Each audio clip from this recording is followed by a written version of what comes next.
மரியாதைக்குரிய அம்பேத்கர் வழியில் வந்து கொண்டிருப்பவர் என்று சொல்லும் பொழுது அது கூட்டணியில் ஒரு சின்ன சலசலப்பை ஏற்படுத்துகின்ற வரையில் அதையே தவிர்க்கிறார் என்றால் இன்னைக்கு திருமாவளவன் அவர்கள் பாஜகவிற்கு எதிராக பேச வேண்டிய கட்டாயத்தில் இருக்கிறார். என்னென்றால் ஸ்டாலினை திருப்திப்படுத்த வேண்டிய நிலையில் இருக்கிறார். குறைந்த விலை நிறைந்த தரம் தங்கள் தேவைகள் அனைத்தும் ஒரே இடத்தில். ஜெயச்சந்திரன். அப்ப நீங்க வெற்றி பெறும்போதெல்லாம் ஓட்டிங் மிஷின் காரணம் கிடையாது, நாங்க வெற்றி பெறும்போதெல்லாம் ஓட்டிங் மிஷின் காரணம். இதை நோட் செய்யப்பட வேண்டியது. அதனால் திருமாவளவன், நீங்க ஸ்டாலினை திருப்திப்படுத்துறதுக்கு என்ன வேணாலும் சொல்லுங்க, ஆனா பாஜகவின் தொண்டர்களின் உழைப்பையோ மக்களின் தீர்ப்பையோ குறைத்து மதிப்பிடாதீர்கள் என்பதை நான் வன்மையாக பதிவு செய்கிறேன் என்பதை அந்த திருமாவளவன். இப்ப ஜார்க்கண்ட்ல அங்க பிரியங்கா காந்தி போட்டி போட்ட இடத்துல ஏன், அதாவது திருமாவளவன் அவர்கள் இன்னைக்கு என்ன நிலைமையில இருக்காருன்னா, எப்படியாவது அண்ணன் ஸ்டாலின் அவர்களை திருப்திப்படுத்தணும்னு ஒரு நிலையில இருக்கிறாரு. அதனால்தான் மரியாதைக்குரிய அம்பேத்கர் அவர்கள் புத்தகத்தை வெளியிடுகிற நிகழ்ச்சியை கூட அவர் தவிர்க்கிறாரு. அதனால இப்ப அவர் அப்படி பார்த்தா அவர் மதுவிலக்கு மாநாடு நடத்தினது ஒரு நாடகம் என்று தெரிகிறது.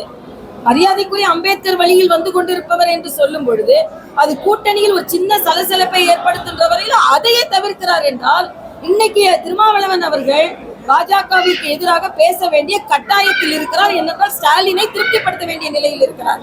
நான் கேட்கிறேன், ஏன் இப்ப ஜார்க்கண்ட்ல எங்களுக்கு விருப்பம் இல்லையா? இதைத்தான் நான் எதிர்க்கிறேன். அப்பட்டமாக தொண்டர்களின் கடுமையான உழைப்பு, மராட்டிய மக்களின் ஆதரவு. நேற்றே நான் சொன்னேன், மகாராஷ்டிராவில் கிடைத்த வெற்றி பாரத தேசம் முழுவதும் கிடைத்த வெற்றிக்கு சமம்.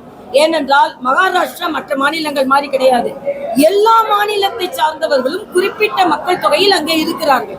அதனால் மகாராஷ்டிராவில் கிடைத்த வெற்றி பாரத தேசம் முழுவதும் பாரத பிரதமருக்கு கிடைத்த வெற்றியாகவே நாங்கள் கருதுகிறோம்.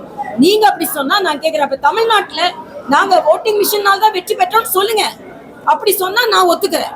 அப்ப நீங்க வெற்றி பெறும்போதெல்லாம் ஓட்டிங் மிஷின் காரணம் கிடையாது, நாங்க வெற்றி பெறும்போதெல்லாம் ஓட்டிங் மிஷின் காரணம். இதை நோட் செய்யப்பட வேண்டியது. அதனால் திருமாவளவன், நீங்க ஸ்டாலினை திருப்திப்படுத்துறதுக்கு என்ன வேணாலும் சொல்லுங்க, ஆனா பாஜகவின் தொண்டர்களின் உழைப்பையோ மக்களின் தீர்ப்பையோ குறைத்து மதிப்பிடாதீர்கள் என்பதை நான் வன்மையாக பதிவு செய்கிறேன் என்பதை அந்த திருமாவளவன் புரிந்து கொள்ளட்டும். நீங்க இன்னைக்கு சொல்லுங்க, மாநாடு நடத்தினேன், மதுவிலக்கு கேட்டேன், என்னைக்கு அதை கொண்டு வர போறீங்கன்னு தினம் ஸ்டாலின் கேளுங்க. அப்படின்னா நீங்க உண்மையாளர்கள் நான் நினைப்பேன். ஆனா அதை நடத்திட்டு பேருக்கு நடத்திட்டு இன்னைக்கு எங்களை பத்தி குறை சொல்வதற்கு உங்களுக்கு தகுதி இல்லை என்பதை நான் தெரிவிக்கிறேன். குறைந்த விலை நிறைந்த தரம் தங்கள் தேவைகள் அனைத்தும் ஒரே இடத்தில். ஜெயச்சந்திரன்.